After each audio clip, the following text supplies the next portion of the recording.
네, 정치 좀 아는 누나들 매주 목요일 날 보내드렸는데 오늘 특별히 오시라고 한 게 대통령 신년 기자회견이 있어서 여야의 시각에서 평가 토론을 좀 해보기 위해서 두 분의 누나 특별히 모셨습니다. 최민희 전 의원, 진수희 전 의원 어서 오세요. 안녕하세요. 네, 목요일도 아닌데 나와주셔서 더 감사드립니다.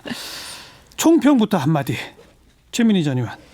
그러니까 문재인 대통령의 개인 선호도가 여론조사마다 다르지만 57%에서 60% 정도 됩니다. 네. 오늘 신년 기자회견도 그런 개인 호감도를 높인 그런 기자회견이었던 것 같아요. 그러니까 사안 하나하나에 대해서 사실은 잘 파악을 하고 계시고 때로는 야당이 보기에 국회에 대해서 섭섭하다는 말을 할 때는 그게 야당 입장에서는 좀 거부감이 있을 수도 있는데 그런 말들을 되게 차분하게 이렇게 관조하는 느낌으로 하시고 그런 걸 보면 그러나 또 할 말은 다 할 말은 다 하고 그래서 그런 태도가 되게 그 사람들에게 호감도를 높이지 않았을까 싶습니다. 진수희 전 의원. 저는 뭐 혹시나 했더니 뭐 역시나 무슨 말씀인가 하면 뒤에 걸린 확실한 변화라는 그 구호에 국민들이 공감할 만한 뭐 새로운 게 없었고요. 그냥 하던 대로 하겠다. 하던 대로 하면 확실한 변화가 올까? 저는 아니라고 보고요. 두 번째는 기억나는 게 전혀 없어요. 그러니까 늘 하던 얘기 이미 국민들이 다 알고 있는 얘기한 거. 그래서 저도 비교적 열심히 듣는다고 들었는데 지금 이 시점에서 생각하면 기억나는 게 없고 한 가지가 있다면 부동산 너무 폭등한 지역은 원상 회복하겠다 그랬어요. 그래서 되게 신기한 게 대통령 무슨 초능력을 갖고 계신가? 그걸 어떻게 원상 회복을 하신다고 하지? 하는 거. 그다음에 제가 기자였다면 기사거리가 너무 없었을 것 같다. 그래서 제가 끝으로 드리고 싶은 말씀 지난해에도 제가 말씀드렸는데 이렇게 200명 모아놓고 연례 행사처럼 하시지 말고 최소한 한 달에 한 번쯤 춘추관에 자연스럽게 나와서 그냥 기자들이랑 격의 없이 자주 네, 하지. 항상 보면 박근혜 정권 때는 똑같아요. 청와대에 앉아서 수석보좌관 회의, 내각 회의할 때 그냥 A4 용지로 읽으면서 보내는 메시지. 이거보다는 좀 살아있는 소통을 하셨으면 좋겠다. 이제 분야별로 바로 들어가서 기자들이 별로 기사 쓸 게 없을 것 같다라고 걱정해 주셨는데 저도 이렇게 기사를 쭉 보니까 제일 많은 기사가 그래도 검찰 얘기죠. 검찰 얘기고 특히 윤석열 총장에 대해서 한편에서는 신임 신뢰를 보내고 한편에서는 경고를 했다. 뭐 이런 기사를 제일 많이 봤거든요. 자, 그 대목 검찰 관련 대목은 진수희 전 의원 어떻게 보셨어요? 그냥 신뢰한다고 말은 신뢰인데 내용은 엄청 세게 경고한다는 인상을 받았고요. 근데 대통령께서 구체적인 메시지를 검찰에 대해서 뭐 내든 안 내든 상관없이 이미 국민들은 청와대나 대통령께서 우리 검찰을 또 윤석열 총장을 어떻게 생각하고 있는지를 다 이미 저는 알고 있다. 어떻게 생각하고 있어요? 가요. 굉장히 거북하고 불편한 존재죠. 그나마 정권 초기에 과거 정권 적폐청산 할 때는 막 특수부 막 1, 2, 3, 4부까지 늘려주면서 엄청나게 그냥 푸시하고 격려하고 뭐 이랬는데 그게 자신들에게 살아있는 권력을 향해서 오니까 이게 무리한 수사다 무슨 먼지털이다 이러면서 엄청 하고 불편해한다. 불편해하는 거죠. 그래서 저는 이 인사도 드러났다. 저는 이 인사도 결국은 그거에 대한 압박을 하기 위한 용도였다고 그리고 보고요. 오늘 기자회견에서도 그런 인식이 그대로 드러났다. 그런 인식이 밑에 깔려 있고요. 왜냐하면 그 항명 얘기하면서 인사 프로세스를 역행했다고 얘기하는데 그거는 모르겠습니다. 대통령께서 검찰청법 34조를 잘못 이해하고 계신 게 아닌가 하는 제가 그 생각이 들었는데 거기에 검찰청장의 그 의견을 구한다라는 게 단순히 모양 갖추기 용이며도 충분하다 이런 뜻은 아니에요. 이거는 최민희 전 의원이 얘기하시겠지만 그냥 이거는 그 대통령의 한 워딩이니까 그걸 제가 인용해서 한번 다시 여쭤보면 법무장관과 검찰총장이 검사 선후배 사이일 때는 이랬었을지 모르지만이라고 한 발언을 했잖아요.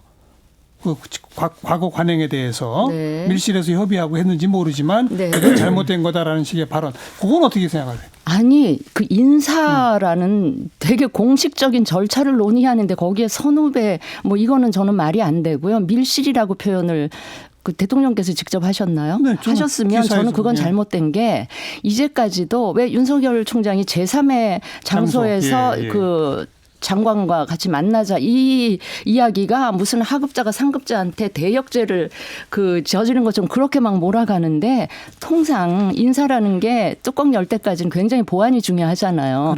그래서 통상 법무부 장관실이 아니고 좀 제3의 장소에서 두 분만 만나서 보안 차원에서 이야기를 해오던 그런 게 있는데 그런 그 프로세스를 이야기를 한 것 같은데 그걸 무슨 명을 거역하고 오라 그랬는데 안 오고 뭐 하세요 안 오고 예. 그거는 저는 그걸 항명 프레임으로 씌우는 거예요. 짧게 하라 그래서 제가 엄청 짧게 절대 했잖아요. 8분이 아닌 게요. 우리가 5분에 시작했는데 5분에 시작했어요? 이제 그러니까? 11분이에요. 그리고 그러니까 한 그 사이에 4분 하신 거죠. 그 사이에 두 끝까지 분 다 한마디씩 하세요. 하셨고. 저 20초 있어요. 자, 말씀해 시간 보세요. 쟀어요. 예. 저는. 우선 역시 과거의 관행을 끊는 게 굉장히 힘들어요. 저는 야당들이 검찰과 법무부의 과거 관계나 검찰의 문제를 뭐 갑자기 하나도 없었던 것처럼 검찰을 옹호하는 거를 보면 그게 좀 이상하게 보입니다. 일단 과거에는 법무부가 검찰 출장소 같은 곳이었죠. 법무부를 검찰이 장악하고 있었으니까요. 그랬을 때 그 밀실에서 검찰 선후배가 인사하고 그랬을 겁니다. 왜냐하면 박근혜 정부를 예로 들면 김기춘 실장부터 우병우 수석, 그다음에 법무부 장관의 국무총리까지 다 검사였잖아요. 네. 그런 시스템에 익숙한 분들에게는 제3의 장소에서 검찰총장이 법무부 장관을 만나자고 한다든가 인사 명단을 가지고 와라 하는 게 익숙하시겠죠.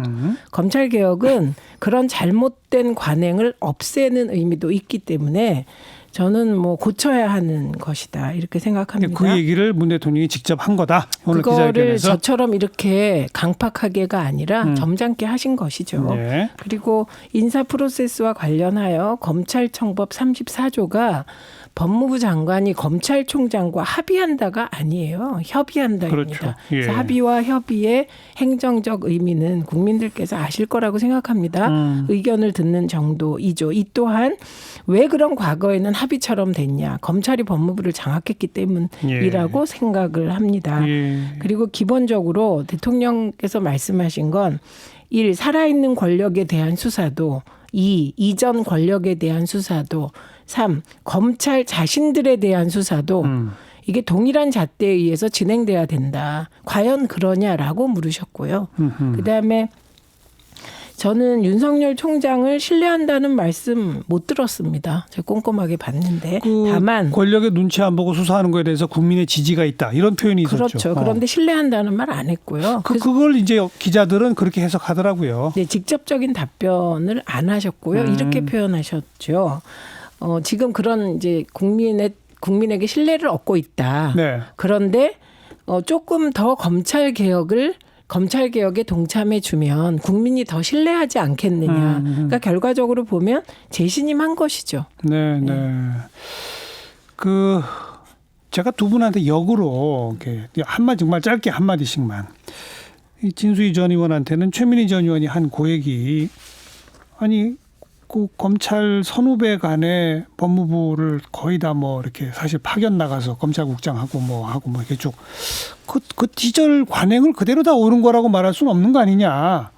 이거는 일견 전 상식적으로 옳다고 보거든요. 거기에 대해 한번 답변 한번 해보시고 최민희 전 의원한테는 뭐 아무리 인사권이 법무부 장관에게 있고 대통령에게 있다 손 치더라도 청와대를 향한 수사를 하고 있는 담당 수사부의 책임자를 인사교체하는 건 정치적 압박이라고 해석할 수 있는 거 아니에요?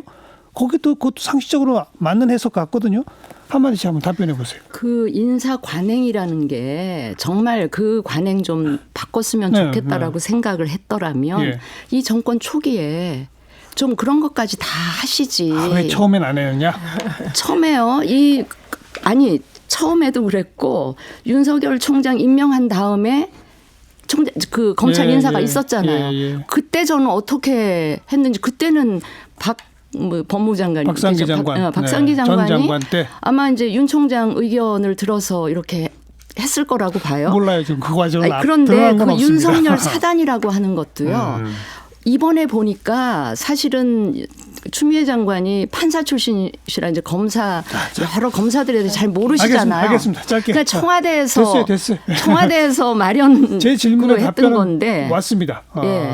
왜 이제 와서 그러느냐 그러니까, 이거죠. 그 얘기입니다. 네, 저는 한동훈 부장 인사는 잘했다고 생각합니다. 왜냐하면 관련 수사가 끝났어요. 예, 조국 내 수사도 끝났고 유재수 건도 끝나서. 근데 울산지검 관련한 수사 책임자를 교체한 건 그런 얘기가 나올 수 있다고 생각합니다. 그러게요. 그리고 또 하나는 그 울산 그 시장 선거와 관련한 수사는 이게 뭐 진실이 밝혀져야 되기 때문에 그 해당 실무 차원의 수사팀은 교체 안 하는 게 국민적 오해를 덜 살 거라고 생각합니다. 앞으로 중간 간부 인사에서도 거긴 네, 저는 울산시장 건은 어쨌든 저는 그 내용이 터무니없다고 생각합니다만 수사가 진행되고 있기 때문에. 자, 검찰 중간 간부 인사도 할 것 같아요. 근데 지금까지 이렇게 이제 무모하게 지켜봅시다. 하는 거 보면 예, 그래서 지켜보려고요. 검찰 윤석열 뭐 등등에 대한 얘기는 이 정도 평가하시고 몇 차례 협치 차원에서 야당 의원을 내각으로 좀 해보자 했는데 안 됐다. 다음 총선 지나고 다음 국회에서도 또 그런 걸 해보고자 한다. 이건 어떻게 생각하세요? 이번엔 최민희 전 의원. 저는 지금과 같은 갈등적 국회 상황에선 어렵다고 생각합니다. 그런데 대통령이 시도하는 거, 제안하는 거는. 예, 그러나 네.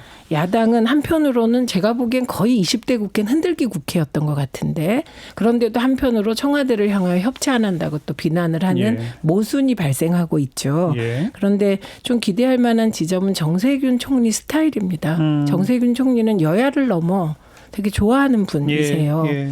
그래서 오늘도 164 어저께인가 표결에서? 찬성 표결이 자유한국당 의원들도 찬성한 것 같더라고요. 일부 일부가. 찬성. 그러니까 그런 분이시니 그리고 정세균 총리가 사실은 내정 단계에서 참 어렵게 결정을 해 주신 거잖아요. 그래서 책임 총리하고 인사에 있어서도 좀 더 권한을 달라 이런 요청을 한 것 같습니다. 그리고 대통령께서 받아들이셨고 네. 그리고 그 부분에 대한 콘센서스가 있는 것 같아요. 그러니까 저는 우리의 조건상 정치 풍토상 어렵지만 정세균 총리의 그 인화적 독특한 스타일로 혹시 한번 기대를 해보는 정도입니다. 진수희 전 의원. 저는 온건한 스타일로 말하면 뭐 전임 이낙연 총리도 그렇게 무슨 강경하거나 옛날 이해찬 총리 스타일은 아니었잖아요. 그래서 정세균 총리가 오신다 그래서 그렇게 달라질 것 같지 않고 제가 지난 약 3년여 동안 이 정권을 관찰한 바에 따르면 이 정권에서 협치는 말뿐이지 의지 저는 별로 없다. 라고 생각을 하고요. 협치의 의지가 조금이라도 있는 정권이면 제1야당이나 이 야당을 이렇게까지 무시하고 패싱하고 이런 거는 저는 안 보여줬을 거라고 생각을 하고 이 말씀을 드리면 또 그거는 이제 야당 쪽에서 자초했다라고 그 말씀하실지 모르지만 그렇죠. 저는 그건 아니다. 협치 실패는 사실 여야 모두 책임이다. 맞습니다. 그러나 정권을 운영하는 정권 측의 더 책임이 크다. 뭐 이걸 저는 뭐 맞는 얘기라고 좀 진단을 하고 다만 오늘 기자회견에서 총선 후 새로운 국회와의 관계에 대해서 더 노력하겠다는 의지가 표명된 거라고 보고 그건 좀 우리 국민적 관점에서 잘 되기를 기대한다. 이 말씀 저도 좀 한마디 덧붙이고요. 남북 관계에 대해서 한마디씩 좀 언급해 보시죠. 진수희 전 의원.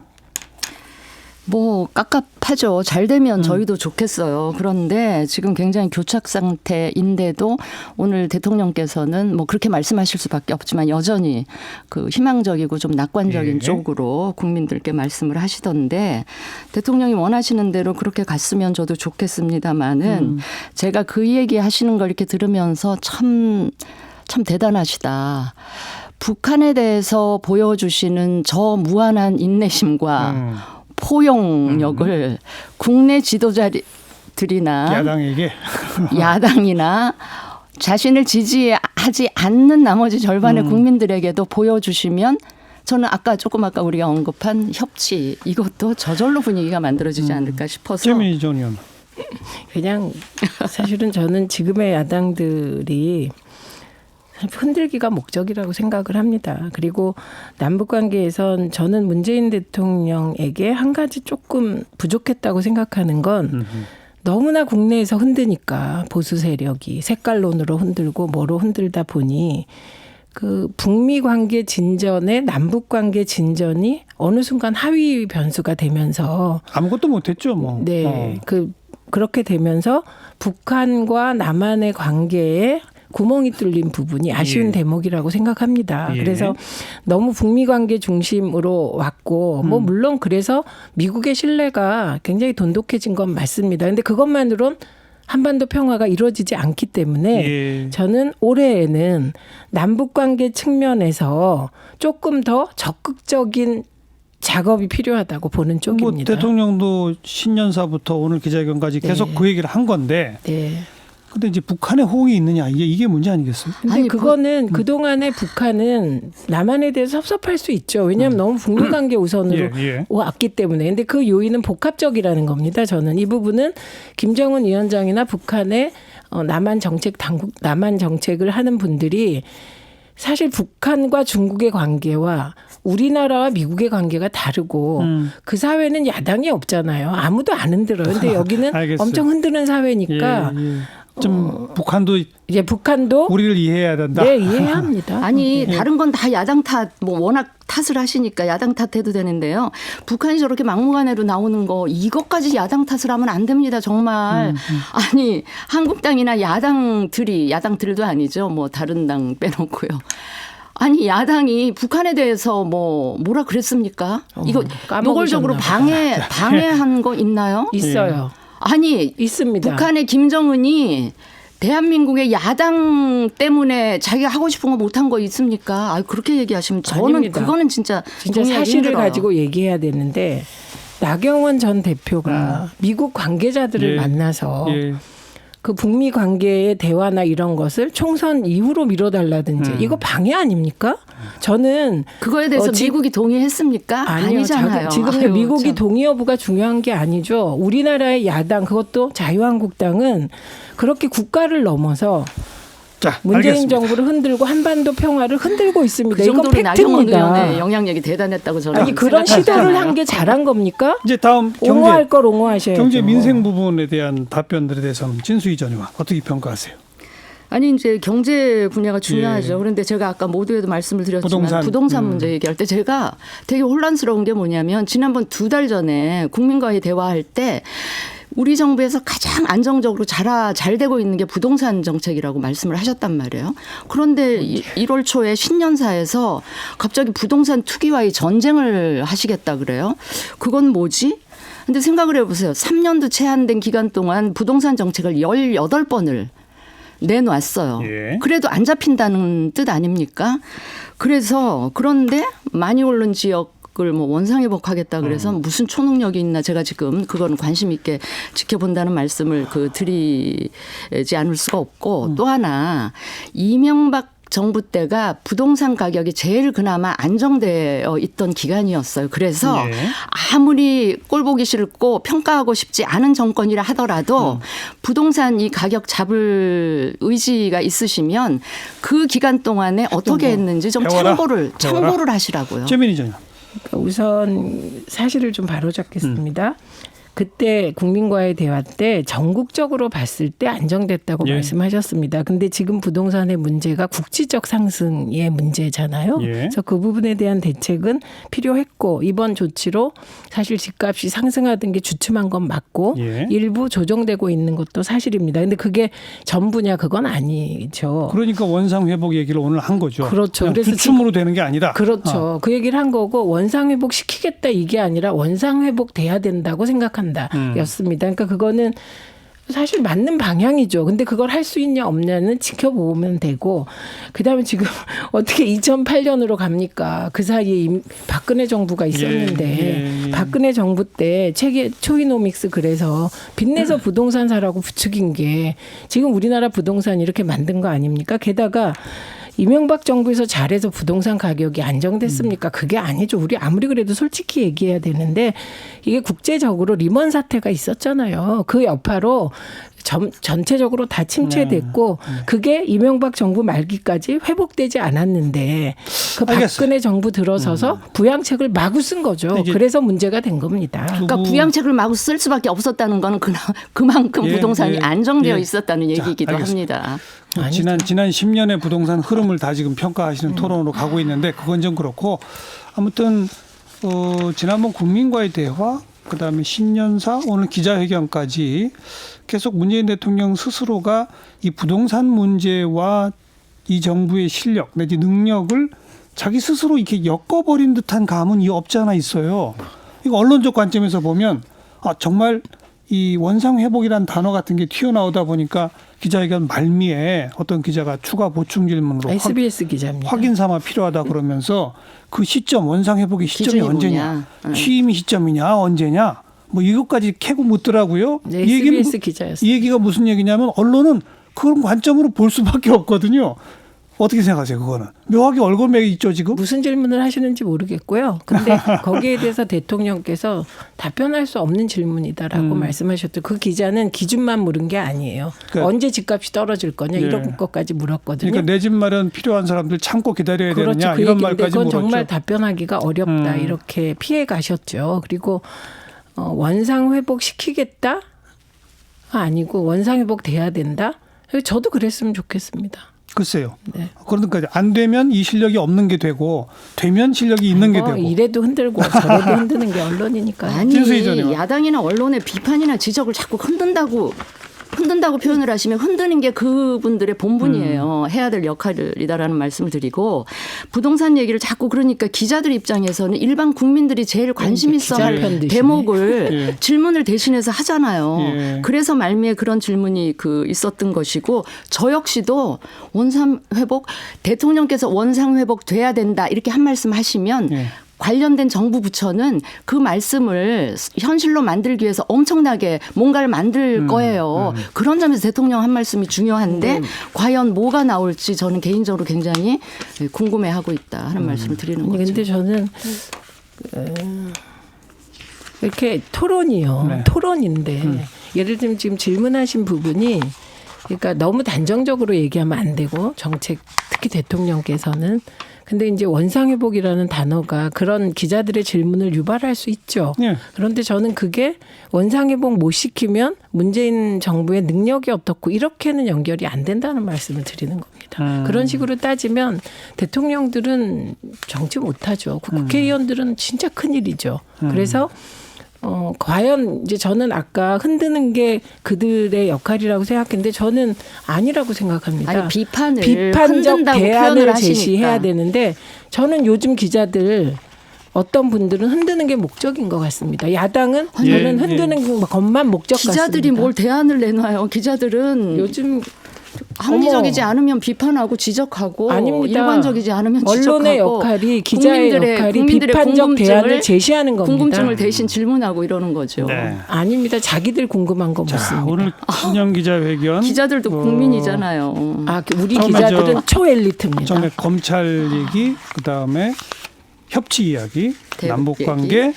그리고 민생, 특히 부동산까지 여의 시각에서 짚어봤습니다. 최민희 전 의원, 진수희 전 의원 수고하셨어요. 네, 수고하셨습니다. 고맙습니다.